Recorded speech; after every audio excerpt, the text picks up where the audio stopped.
This is how you're going to add WhatsApp button on hosting your website.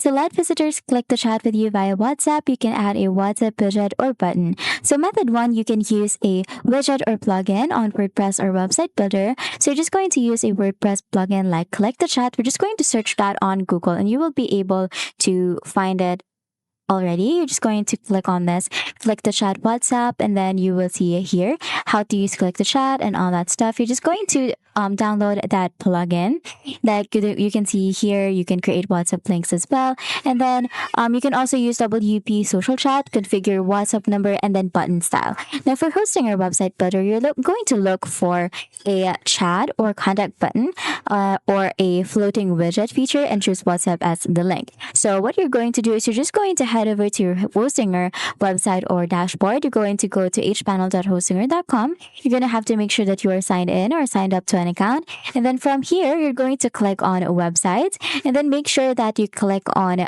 edit website. Now, once you're on your website editor, you're just going to look for the chat or contact button or a floating widget feature and then choose WhatsApp as the link. Now, you're going to have to get a WhatsApp link like HTTPS and all that stuff. And then in your site's footer or widget area or using a custom HTML block, you're going to insert an HTML button or floating icon linking to that URL.